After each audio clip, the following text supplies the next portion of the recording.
Hello, YouTube world. How is everybody doing today? So, if you don't remember me, I am DM Ramos. I haven't been on YouTube for quite some time, but I decided that I'm going to go ahead and try to start a new series of videos dealing with something that some people consider a little controversial, maybe.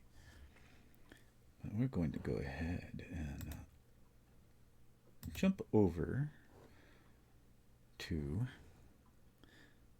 a little section of Roll 20, and we're going to talk about this idea of mine.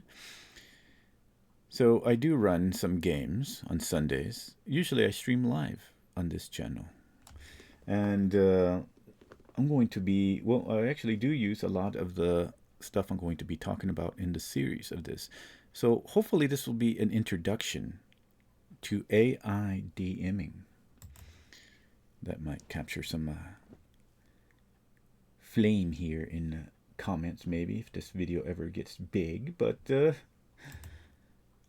I use AI, quite a bit of AI, actually. And I used to have a hate for AI, which is a catch-22 nowadays. It's a love-hate relationship. But if you have ever used AI for D&D and felt your world start to drift, let's say NPCs, changing personality, lore contradicting itself, maybe maps that don't feel like the same place, well, hopefully this channel is for you. Because that's what I'm going to try to be tackling, and how I use techniques, or at least my process, to be able to achieve the maps that I want that make a little bit more sense than Midjourney. Midjourney is a great image producing AI, I think, for maybe more of the characters, but sometimes it's lacking unless you need a quick AI prompt in order to make a fast map when you're in a little bit of a time crunch. But I don't like those maps usually unless I just need them for that specific reason. I just need some sort of battle map just to make sure that we can get the game rolling and keep it going. But I believe in storytelling, just like in novels. When you are DMing, when you use maps, let's say, for instance, Incarnate. Incarnate is more about that symbols, right? In order to give at least some sort of an idea of positioning, a baseline foundation of where characters are, so they can imagine it in their mind, but then actually solidify it when they actually see it. And see where they're positioned relative to the story that you're telling. And be it in a city, be it in a forest, or being in a world map itself. This gives them the idea of where they are. However, just thinking about that, the symbolisms, when you do theater of the mind, basically, when you do theater of the mind, you're trying to describe, of course, all the five senses. I believe, because, we do have two eyes, we are very visual creatures. When you see a painting at a, let's say, museum or something, it captures something. A picture can say 1,000 words right there, right? It already portrays what you're trying to capture. But when we see these maps in D&D, I know we're using them for battle maps because it's only for positioning, right? Even if you're inside a castle or a dungeon or whatever, it still, to me, feels like it's bland in the symbolisms. Though we do try to create them with as much different furniture or positioning and lighting. There's only so many, I guess, assets in Incarnate, or be it Dungeon Draft or even Dungeon Alchemist. You eventually know what program, if you use them quite often, is being used to create that map. And that's because you're only limited to a certain number of assets. So I like to use ChatGPT in order to create the mood, the lighting, the furniture, the aspect of saying, okay, this is a wealthy mansion or room compared to a poor room within a suburb, which I think can capture it better when you learn how to do it with ChatGPT. Now, Midjourney, like I said, it is the supposed to be the go-to for images, but I have more control with ChatGPT. All right, so let's dig into it. So this map, for instance, we're going to start from a larger aspect, the general view, the let's just say establishing shot of a story, right? Let's say that you're in Polaris. This is about a 6 mile block. The thing about it is that I actually created this using Wonderdraft and laid out all the houses and everything, but it looked just like symbolism. But I took it into ChatGPT, prompted it that I wanted the details and have these trees to capture the mood of what it was, have the ground colored and shaded, and also the houses. So you can tell that it's still capturing the, I guess, enormous size of the city, but at the same time, we have a little bit of detail and captures another layer of the imagination when we take a look at it. And some maps like in, or some map software like Incarnate just not able to do that unless you do a lot of time. And sometimes I just don't have the time to do that. I think when I created this map, it took me about two days because I was constantly filling everything in, trying to make the streets and then names and such. But also with Incarnate or be it Wonderdraft, it was hard to come up with these. In my city, there's a 2 mile block of spires, large spires, like I imagine like New York or something, but it's just only in this little small block. And of course, there's the House of the Blast Arcane. It's actually another block of large spires, and then you have this humongous castle. And of course, this is a bird's eye view, so I didn't care too much about the details of, the houses and whatnot. I just wanted the brain to mesh it all together and just capture the overall feeling of this particular area, which I could force it to try to do details, but you would have to do it in blocks at a time. And really, nobody's going to care about the urban houses and such. You really only want to focus on the particularities of the city, the places that are going to hold interest, unless there's someone having to go to so and so's house, of course, but then you can just make a little small block at that time. So what I mean about keeping continuity with maps at first, before we run into story, is these spires here I actually cropped in Photoshop, and I said, give me more detail on this. And it did. And I needed it to keep the same idea, same kind of angle almost. So when players were moving around the city and actually come pretty close to these high spires district and the Wizards district and the Oriental district, they still knew where they were going, and it wasn't like Midjourney generating something completely different, because it wouldn't keep to the same idea that the map had, the same layout, because this is positioned right under where the castle would be over here. I needed it positioned exactly like that for the detail part of the map when you would zoom in. And of course you lose that detail when you zoom in here, but that's why I had it create that particular area right there for just ChatGPT. And then the castle, of course, it cut off here, but for the castle, I needed it to do the same thing because the castle is very important, right? It's one of the most famous castles in my world. So I had it do that, and I cropped it with Photoshop, zoomed in, and brought it into ChatGPT and said, hey, I need this castle to have more detail now, but still keeping the same angle. That's why I cropped it in, so it would know not to change, and it would lock in that idea. Lock it in so it doesn't, I guess, drift into something else, kind of like Midjourney does. So I kept that continuity with the map. So I created this map, and people still know where they are, and now they get a better picture in detail of what I was creating in AI.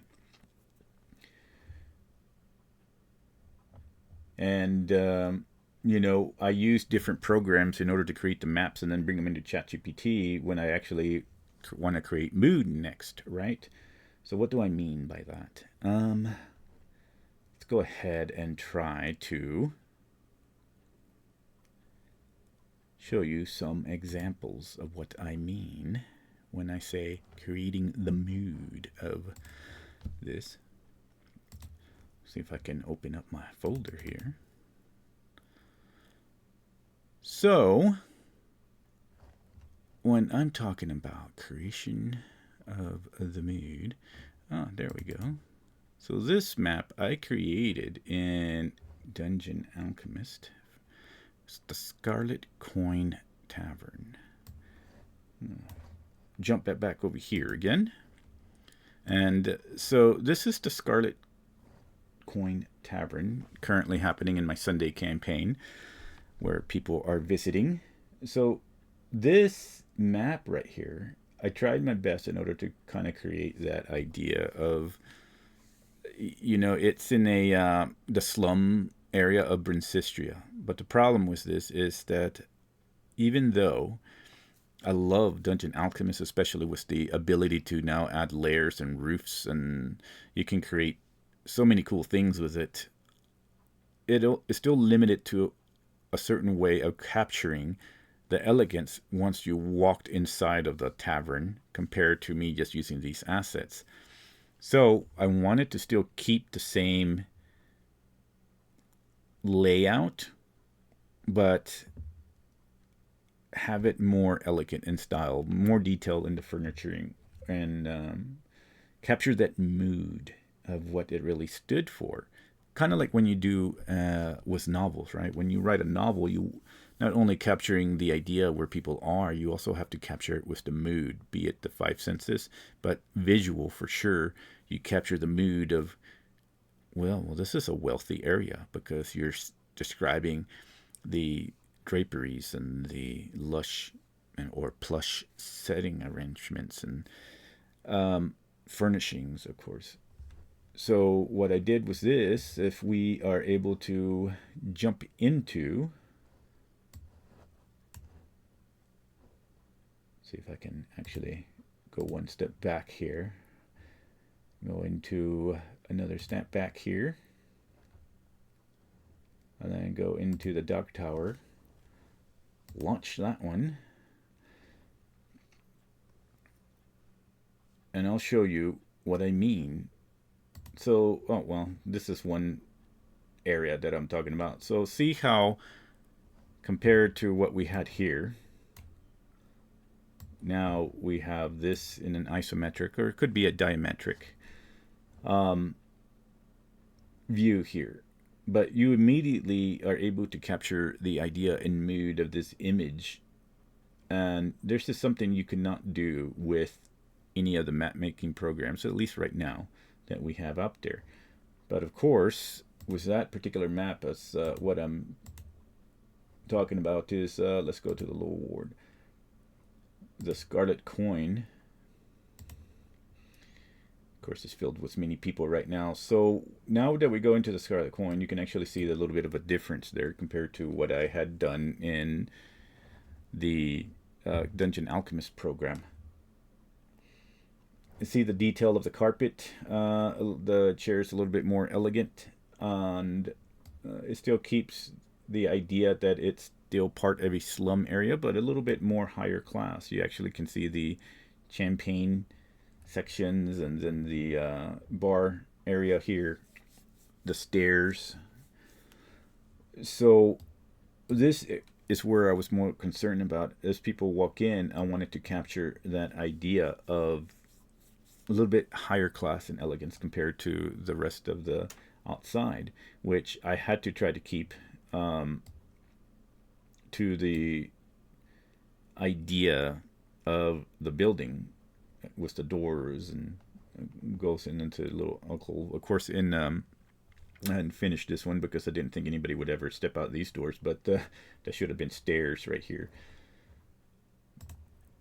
But the other idea is capturing the mood and being able to actually still possibly use a diametric and isometric blocks in roll 20 to, if they wanted to actually combat out here, they could actually do combat. I could actually move these tokens around here. And I have this map, which I created a top-down view of this map eventually by using ChatGPT in order to keep the continuity. But then they would go inside, and you would go into that particular map of the Scarlet Coin. And this is what I do with AI, but of course it goes into more ideas as far as Brinsistria. So Brinsistria, I wanted a particular city. So I knew I could either go with ChatGPT or Midjourney. Midjourney, I don't like using Midjourney for certain cases, but it does have its abilities. It's kind of like using Claude for continuity of story versus ChatGPT. ChatGPT is more focused on, you know, certain areas that it can only have its memory on, and it will do very good at giving you the correct information and get a little bit more detailed with that information. Compared to Claude, is much better at keeping project files and continuity of lore, and it doesn't drift because you keep telling it, hey, you're drifting, I need you to recheck those files again. And you can create your entire story off the Bible of yours that is canon to your story. So with Midjourney, I first created the idea of what I wanted with Brinsistria and a large castle in the center of this city with the walls encircling it. And then I took it into ChatGPT and worked a lot of prompts. There was a process. I had to use between Photoshop and ChatGPT, and even me sometimes having to actually go into my iPad and draw certain sections until I figured out how to simplify it a little bit better.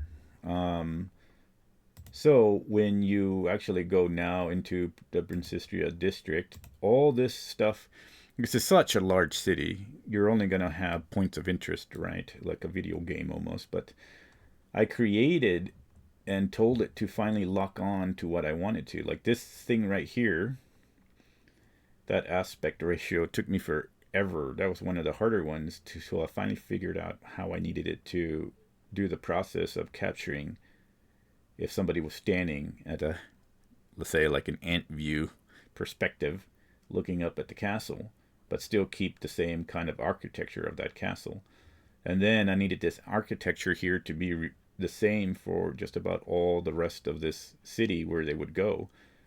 And of course, the story and lore behind each one of these points is going to be in my Bible of lore, of course. But all this kept the same theme.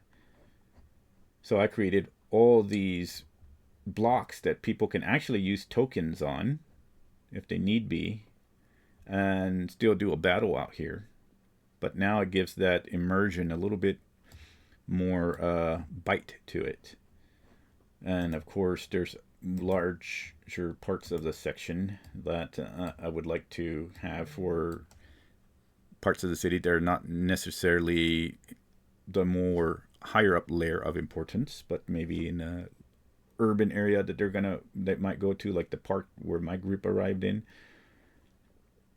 And all this starts changing, of course, when you start leaving and going more toward where the river is, where the docks are, and the architecture starts changing. So all this right here is with the help of 3 different programs, but of course, the castle, when you're standing at the ground level looking up at it. And of course, I needed the sides to disappear because it is kind of a mile-long castle, or at least circular. It's fantasy, so I have elves and dwarves helping with the architecture to keep this thing up. But keeping the architecture of the area. You have, of course, this one of the market districts having the same architecture. As Midjourney would go and kind of drift all over the place, I wanted to keep these as solidified as I could. Midjourney can create maps like this, but sometimes it looks like they're kind of wonky and misshapen. ChatGPT, I think, does a little bit better at keeping that tangibility and idea of solid structure, I guess the best way I could describe it. And of course, see how the structure is a little bit more solid. And I can still have people walk and move around this area if I needed them to be. And then I'll go in here and create the inside of these maps if I'm going to have somebody go in here. If not, we'll do theater of the mind if need be. But yeah, anyway, just the map portion of what we have there. And of course, once we have, like, let's say the area in here, I can have the entire map created through Incarnate or through the what do you call it, Dungeon Alchemist, and then bring it into ChatGPT and tell it I want to capture this theme here. But most of the time, they're only going to go to a specific important room, like here where I was first shown, and it captures the difference of the inside, because once people walk inside, it's actually very lush and elegant, and you can see the wealth behind it. And with certain maps out there, you can't capture it, but with ChatGPT, you can, or other AI, depending. And like I said, I don't know how many people are doing this, but this is at least my process that I wish to show and teach people. Hopefully it might be an interest. So the other section that we're going to talk about is continuity of lore. So when I wrote my setting for World of Solare, so the World of Solare, and let's see, of course there's my setting that I have now, 455 pages of information from those ideas that I took from my world that I wrote in 2nd edition. So I'll bring some of this. Let me see if I can open this up. So I have here like the 3 main files that I wrote. And we're going to go into the story and how to keep continuity with AI and how that would work. So, the World of Solare, I had 3 different files that I wrote back late 90s, maybe early 2000s of my world. And it took me forever to try to write all this, but I put in the timing and the idea of characters and classes, and you can see how 2nd edition was way different back then. Was the clerics and gods, of course, and all this information here that was all 2nd edition. And I had to bring it into 5e. And of course, I had the Chronicles of Nualia, one of my goddesses in my world, that keeps all the history. And you can see a lot of lore happening there through the time of ancient Solare. And of course, the most famous of my villains, gray area villains, that I had lots of information on there. Eventually, with the help of AI, brought it into this book that hopefully I will be having distributed in Amazon, Barnes & Nobles, and such online, of course, until maybe If it becomes famous enough, I'll have it on bookshelves. Who knows? But for those who are not familiar with Obsidian, Obsidian is kind of like, I use it like a wiki, but it is the Bible of my world online currently. And it's a living kind of Bible, kind of things that happen in the campaigns. They're always updated. And of course, I got some DM notes that I keep for myself just in case I need to use the internet somewhere else and I don't have access to the actual Obsidian vault somehow. But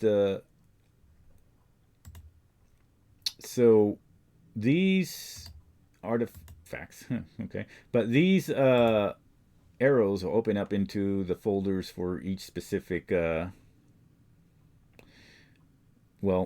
part of the story that I'm telling, all the different wikis or articles that I have written. And like the city of Brinsistria, there it is right there. It tells you all the lore behind it. But what I have is a process that I use with Claude, ChatGPT, and Obsidian. And it's very important to have those for me because for some DMs, they like to use ChatGPT in order to just use it for names, use it for maybe coming up with a quick idea of what might happen if the characters go off and drift off and off the beaten path, and maybe they need a quick idea for a session, a one-shot or something. Names for monsters, stats, and names for NPCs. And the thing about ChatGPT, we try to write it that it's working off of its memory. And so it has to create. And the thing about it is that when it's going off memory, it will drift. And if you want a certain vision to come true, you have a certain kind of a, you're not railroading, but there's got to be some sort of plot. You see it and it drifts into something else that ChatGPT is just trying to push on, and it doesn't work because it's not part maybe of your canon of the world, and it doesn't fit with the overall idea and theme. And that's the one thing that I noticed about ChatGPT. Claude can do the same, but the thing that's different from Claude compared to ChatGPT is the only thing that sucks about Claude, I will say that they haven't fixed the idea for memory and how much usage you can do. So if you use it a lot, it gives you a limit, and you have to wait hours. And then if you use for the entire week, you have to wait until the next week before you can use it again. It's weird. But I still like it because you can create project files. So these project files, if I use it in ChatGPT, I usually go and test it against the project files here because I have its own living Bible. I have the overall world here, and then I have for my campaign here that I can test against each other to make sure that it's following the lore of my world. Because all these project files, I can say, okay, look, this doesn't make sense. I need you to check it against the session notes from the transcripts, and also check it against the lore of the book that I have for my setting, and all the other files and history and information of the NPCs and region. And this builds on top of each other, right? It's like a living Bible. So every time I get something new from one of these, let's say from one of these projects right here, and when it outputs the file, I copy paste it into the project file so it doesn't lose it from memory eventually. Because it can still do certain memory like ChatGPT does, but with this right here, it's a godsend for me because now I can keep my lore, and if I write something, I can check it against the project file, and it'll also fix certain things or give suggestions on how to make it fit and make sense. And now that I have this living Bible, I can also go in here and let's say that they are in Brinsistria and they need to go and find a magical ring. Who would they talk to? I can say, oh, okay, give me somebody who would be part of this, and it keeps to the theme of the city and gives me a name and gives me an area to go to because it understands it's part of the canon and is solidified into the canon. It might drift a little bit, but not as much as ChatGPT would, because ChatGPT doesn't have all this background. It only memorized certain background, but it's not reading the actual background. So here, the difference is that you're having AI read the actual context and actual roadmap of your world, compare to ChatGPT trying to pick things up and memorizing it, and then it might drift. So what I do is create something, and then once it's created, and if it's going to become canon in my world, once I check it and check it against these files, and I think that it should fit, I bring it into Obsidian. And Obsidian, what I do, I can copy paste this here, and then I'll bring it into ChatGPT, and when I just need to fine tune something and it's isolated to that particular story only, I can have it give me ideas, and then I can have it refine my writing to where I need it to make sense for a battle or something, because it's way better at giving me stats and checking the internet and checking the actual D&D lore for certain aspects compared to sometimes Claude. But Claude is way better at keeping the continuity of the story and canon of your world. But this becomes the actual solid brick Bible, like the actual brick of your world. Like a brick is not going to be changed. And all the NPCs and all the information that's needed. I even got Regenesis in here. But the races that you're going to have, the player characters, and like the actual people that play in your campaign. All this right here is now solidified into Obsidian. And I can bring it into Claude for a particular campaign, and if I need to, I can paste all this information for a certain area into particular posts each into this area right here, and then Claude is going to familiarize itself with the canon of that region, and now you can have it without drifting and making no sense. Type in, I need a person created now that has links to Armara, that has links to Naboo, that has links to Swift as well. And their background is going to be about maybe trying to assassinate Naboo. And it'll give me a story and look at all these files and then help me come up with those ideas. And then now I can go in there and mold that story to make more sense. But it takes away a lot of that work because I already have pretty much the canon already behind it that it's building off of, so it doesn't drift too far away. And then whatever it drifts, I just go in there and fix, and then if I want to change anything else, I just make it make sense, and everything just falls into the correct pieces of the puzzle there. And with the Obsidian, everything kind of eventually links together. And for those who are not familiar with Obsidian, you have it where you can have like all this web of different things that how everything interconnects. And with Claude, it makes it much easier too, because Claude is keeping up with this as well. You don't need to use Claude in order to create Obsidian, of course, but it makes it much more easier to use that as a tool. So you have North Angoria, Queen Serial, of course, and then the goddess Persephina, and then Brinsistria, yeah, and just however stuff links together. And of course, ChatGPT can help me to create these particular characters that stay accustomed to what I need him to do. Of course, eventually it looks like, it always has a certain design aspect, but I like this design aspect, but I can change it and tell it I want a different look and design to these people right here, not this particular art style. So anyway, that's the introduction of what I plan to do in the future. If you kind of like the idea of what I will be having this series about, hopefully you will subscribe.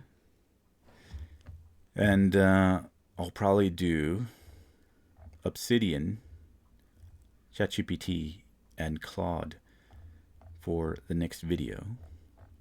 It's either that or maybe I will do the maps first, depending on what I think people are much more looking into. But yeah, so that's the general idea. Hopefully, people can find it useful. And yeah, hopefully, if you do find it useful, feel free to subscribe, drop a comment. You can either tell me how much you hate AI or how much you use it and it's helping you in your life. Either way, I think AI it's just part of our lives now. It's technology, and you're not going to stop it one way or the other. So yeah, I was used to be a big hater of AI. I mean, I did logos, web design, art, novels, everything that I do in my world, my real world, for work, photography, and all that stuff. AI has already kind of put its claws in there. So I'm learning about it, and I always thought AI is my enemy. So why not learn everything you can about your enemy and see if you can use it to your advantage? So thank you, everyone. This is DM Ramos signing out. Until next time.